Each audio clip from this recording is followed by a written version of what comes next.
जय श्री राधा रानी सरकार की, जय श्री कृष्ण भगवान की, जय निर्जला एकादशी व्रत की। मंदिर श्री बंसी वाले महात्मा यूट्यूब चैनल की ओर से आज हम आपको वर्ष 2023 के ज्येष्ठ मास के शुक्ल पक्ष की निर्जला एकादशी के संबंध में सारी जानकारी देने जा रहे हैं। हमारे हिंदू धर्म में निर्जला एकादशी का क्या विशेष महत्व है और इस वर्ष 2023 में निर्जला एकादशी का व्रत किस दिन को आ रहा है, निर्जला एकादशी के व्रत को रखने की कौन सी विधि है और निर्जला एकादशी का शुभ मुहूर्त कौन सा है, निर्जला एकादशी के व्रत की पालना का शुभ मुहूर्त कौन सा है। तो निर्जला एकादशी के संबंध में ये सारी महत्वपूर्ण जानकारी हम आपको देने जा रहे हैं।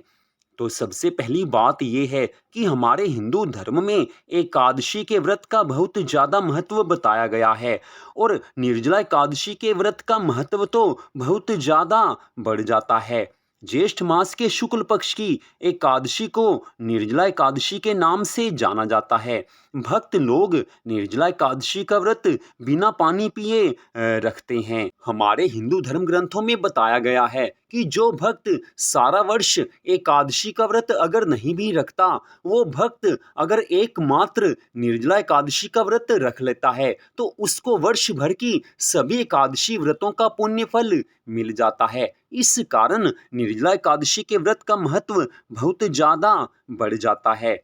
तो इस वर्ष सन 2023 में ज्येष्ठ मास के शुक्ल पक्ष की निर्जला एकादशी का व्रत 31 मई दिन बुधवार को है। जी हाँ, निर्जला एकादशी का व्रत 31 मई 2023 दिन बुधवार को है। वैसे जो एकादशी तिथि का शुभारंभ होगा वो 30 मई दिन मंगलवार को दोपहर 1:07 पर हो जाएगा। जी हाँ, एकादशी तिथि का शुभारंभ 30 मई दिन मंगलवार को दोपहर 1:07 पर हो जाएगा और एकादशी तिथि की समाप्ति 31 मई 2023 दिन बुधवार को दोपहर 1:45 पर हो जाएगी। तो हमारे हिंदू धर्म ग्रंथों में स्पष्ट बताया गया है कि एकादशी का व्रत उसी दिन रखा जाता है जिस दिन सूर्य उदय होने के समय एकादशी तिथि हो। तो इसी कारण जो निर्जला एकादशी का व्रत है वो 31 मई 2023 दिन बुधवार को ही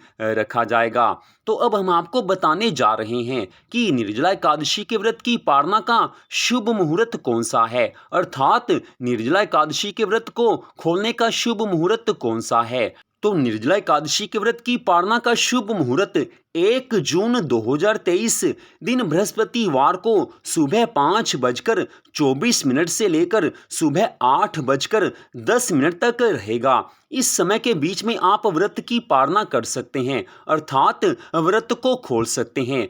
दूसरी विधि के अनुसार द्वादशी तिथि में सूर्य उदय होने के बाद आप किसी भी समय व्रत को खोल सकते हैं, अर्थात 1 जून 2023 दिन बृहस्पतिवार को सूर्य निकलने के बाद आप किसी भी क्षण व्रत खोल सकते हैं। तो दोनों विधियां आपको बता दी गई हैं, आप किसी भी विधि के अनुसार व्रत खोल सकते हैं।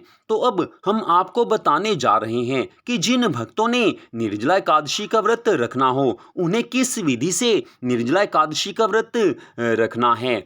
तो सबसे पहली बात यह है कि जिन भक्तों ने निर्जला एकादशी का व्रत रखना है उन्हें सुबह ब्रह्म मुहूर्त में उठकर स्नान करना चाहिए। सुबह सूर्य निकलने से पहले स्नान करना चाहिए, साफ सुथरे वस्त्र धारण करने चाहिए। इसके बाद श्री हरि विष्णु भगवान जी का ध्यान करते हुए निर्जला एकादशी के व्रत का संकल्प लेना चाहिए। भगवान से प्रार्थना करनी चाहिए कि हे भगवान, आपकी कृपा से मैं निर्जला एकादशी का व्रत रखने जा रहा हूँ, आप अपनी कृपा से इसे सफल बनाना। इसके बाद अपने घर के मंदिर में भगवान के सामने आसन बिछाकर बैठ जाएं, एक चौकी लें और उस चौकी को गंगा जल से शुद्ध करें। फिर उस पर पीले रंग का कपड़ा बिछाएं, कपड़ा बिल्कुल साफ सुथरा होना चाहिए और उसके ऊपर श्री हरि विष्णु भगवान जी की सुंदर तस्वीर या मूर्ति चौकी पर स्थापित करें। इसके पश्चात श्री हरि विष्णु भगवान जी को स्नान करवाएं और उन्हें नए वस्त्र धारण करवाएं। अगर आप भगवान विष्णु जी के चित्र की पूजा कर रहे हैं तो भगवान के चित्र को तो वस्त्र नहीं पहनाए जा सकते, आप वैसे ही भगवान जी का पूजन करें। इसके पश्चात श्री हरि विष्णु भगवान जी को पीले रंग के फूल और माला चढ़ाएं। इसके पश्चात श्री हरि विष्णु भगवान जी को चंदन लगाएं। चंदन लगाने से भगवान बहुत प्रसन्न होते हैं। इसके पश्चात श्री हरि विष्णु भगवान जी की धूप, दीप, नैवेद्य आदि से पूजा करें। इसके पश्चात आप श्री हरि विष्णु भगवान जी को भोग लगाएं। भोग आपने फल का ही लगाना है। इसके पश्चात आपने निर्जला एकादशी के व्रत की कथा को पढ़ना है या सुनना है। दोनों का बराबर फल बताया गया है। श्री हरि विष्णु भगवान जी के मंत्र, चालीसा और स्तुति द्वारा भगवान की पूजा आराधना करनी है। साथ ही भगवान श्री राधा कृष्ण जी का पूजन करना है और तुलसी माता का पूजन भी अवश्य करना चाहिए। श्री हरि विष्णु भगवान जी के चरणों में, भगवान श्री राधा कृष्ण जी के चरणों में तुलसी दल समर्पित करने चाहिए। इससे भगवान की बहुत ज़्यादा कृपा मिलती है। तो इस प्रकार आपने भगवान जी की पूजा आराधना करनी है। इसके बाद बात आती है कि ये निर्जला एकादशी का व्रत है, इसे बिना पानी पिए रखा जाता है। इस दिन कुछ भी नहीं खाना चाहिए। पानी की एक बूंद भी इस दिन नहीं पीनी चाहिए।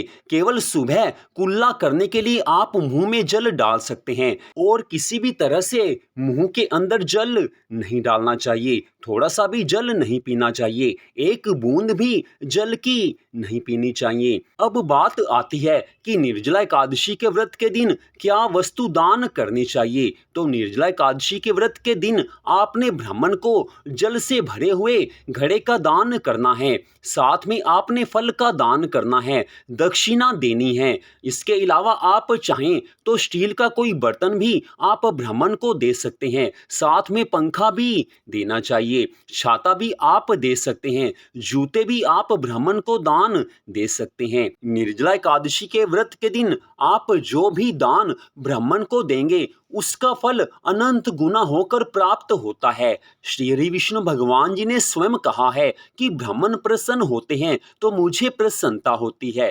तो इस कारण अपनी सामर्थ्य के अनुसार, अपनी शक्ति के अनुसार ब्राह्मण को कुछ न कुछ दान अवश्य देना चाहिए। इससे भगवान की बहुत ज्यादा कृपा की प्राप्ति होती है। इसके बाद बात आती है कि सायंकाल में भी आपने भगवान जी का पूरी श्रद्धा भावना से पूजन करना है और रात्रि काल में रात्रि जागरण आपने भगवान की प्रसन्नता के लिए करना है। रात्रि जागरण में मध्य रात्रि 12 बजे तक आप भगवान जी के नामों का जाप और संकीर्तन कर सकते हैं। इससे भगवान की बहुत ज़्यादा कृपा की प्राप्ति होती है। और अगले दिन अर्थात द्वादशी के दिन आपने निर्जला एकादशी के व्रत की पालना करनी है। आपको शुभ मुहूर्त पहले ही बता दिया गया है और दूसरी विधि के अनुसार आप द्वादशी तिथि में सूर्य निकलने के बाद किसी भी समय व्रत को खोल सकते हैं। तो आपने द्वादशी तिथि में एकादशी के व्रत की पालना करनी है, अर्थात निर्जला एकादशी के व्रत को आपने खोलना है। आप सबकी जानकारी के लिए हम बता दें कि निर्जला एकादशी व्रत से संबंधित कई वीडियो हमारे चैनल पर आने वाली हैं। मान लीजिए कोई भक्त निर्जला एकादशी के व्रत के दिन गलती से पानी पी लेता है तो उससे क्या होता है। निर्जला एकादशी के व्रत के दिन आप पानी पी सकते हैं या नहीं पी सकते, नींबू पानी पी सकते हैं या नहीं पी सकते। ऐसी ही जानकारी वाली वीडियो भी हमारे चैनल पर अवश्य आएगी। तो निर्जला एकादशी के व्रत से संबंधित सारी वीडियो आप हमारे चैनल पर अवश्य देखिए। तो आज की इस वीडियो को देखने के लिए आप सबका हार्दिक धन्यवाद। मंदिर श्री बंसी वाले महात्मा यूट्यूब चैनल को आप सब्सक्राइब कर लीजिए। हमारे चैनल पर बहुत अच्छी जानकारी वाली वीडियो आती रहती हैं। तो आप सबका फिर से धन्यवाद। भगवान श्री राधा कृष्ण जी की, भगवान श्री लक्ष्मी नारायण जी की निर्जला एकादशी व्रत की अनंत कृपा सदा आप सब पर, आपके परिवार पर बनी रहे। इसी मंगल कामना के साथ जय श्री राधा रानी सरकार की, जय श्री कृष्ण भगवान की, जय श्री हरि विष्णु भगवान जी की, जय निर्जला एकादशी व्रत की। जय जय श्री राधे, जय जय श्री राधे, जय जय श्री राधे श्याम।